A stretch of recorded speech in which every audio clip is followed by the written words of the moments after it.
Hello guys! Welcome to Filipino Icon Cooking Time. Kadalasan ngayon, hindi tayo nakakapunta sa restaurant.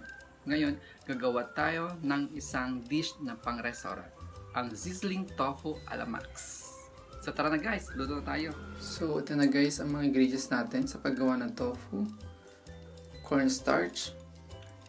Gagamit tayo ng asin. Mayonnaise. Asukal. Onion, bell pepper, vinegar, at siling haba. At huwag kalimutan gumamit ng liquid seasoning. Ito na guys ang unang gagawin natin. Yung farm tofu natin, lalagyan mo natin ng asin. Pagkatapos ilagay natin yung cornstarch.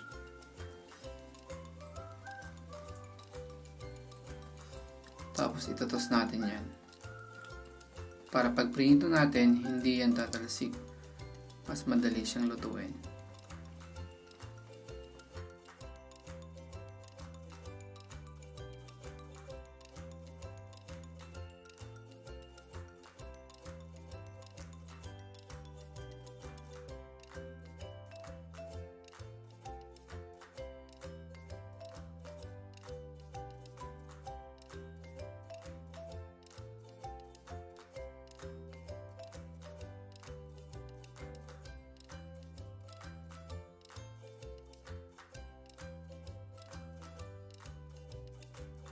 So ito na guys, ipipirito natin ang farm tofu natin hanggang ang kulay nito ay magiging golden brown.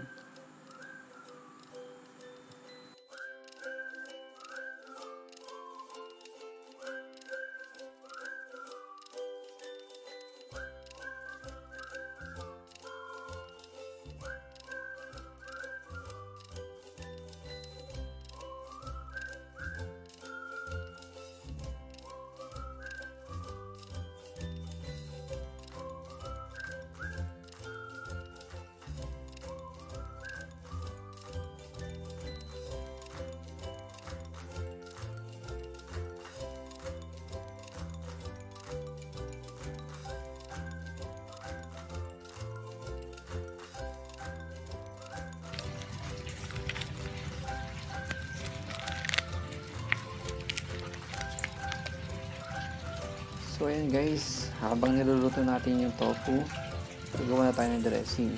Ayan. Nandiyan na yung mayonnaise, yung sugar, siling labuyo, onion, tapos ilagay na rin natin yung bell pepper.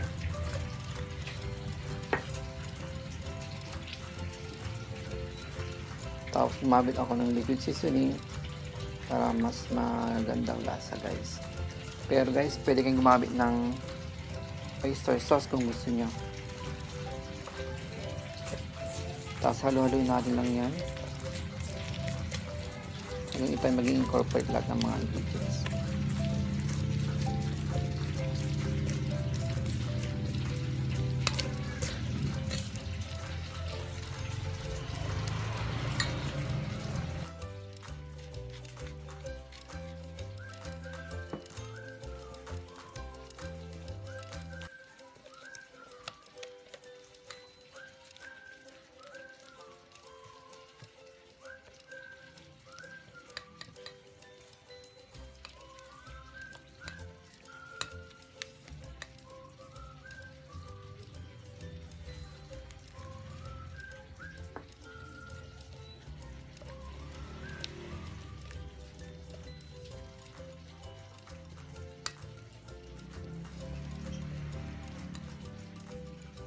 So ito na guys, luto ng ating tofu. Yan ang kulay dapat guys. Yan. So ilagay natin dito.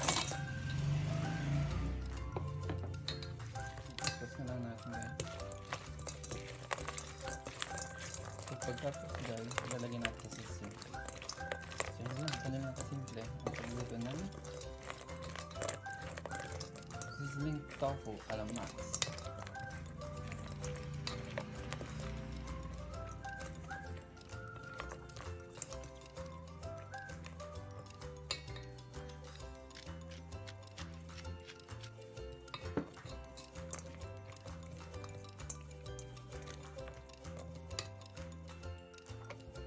Ngayon guys, ilagay natin ang 2 tablespoon na butter.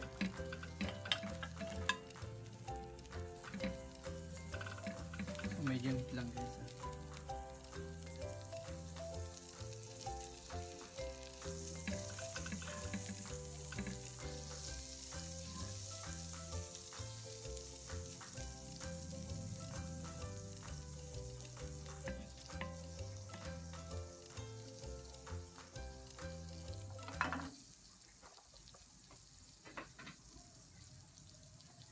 Pag okay na, ilagay na natin ang ating sizzling tofu guys. Kung wala tayong sizzling guys, na sizzling plate, pwedeng gumamit ng kaserola lang.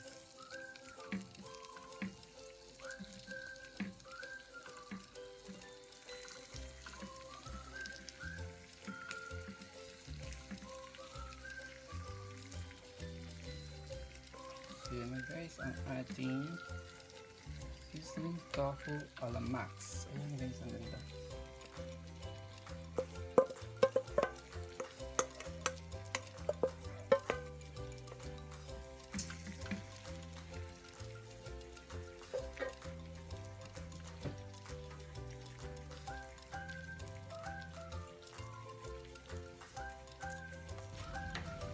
So yun na guys, okay na para sa ating garnish.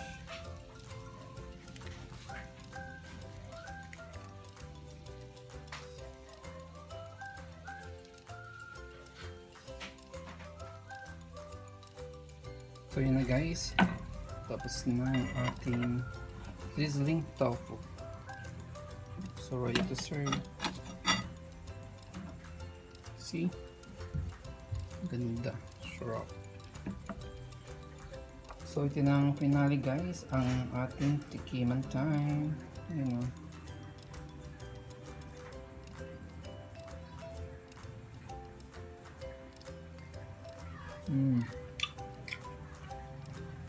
Sarap.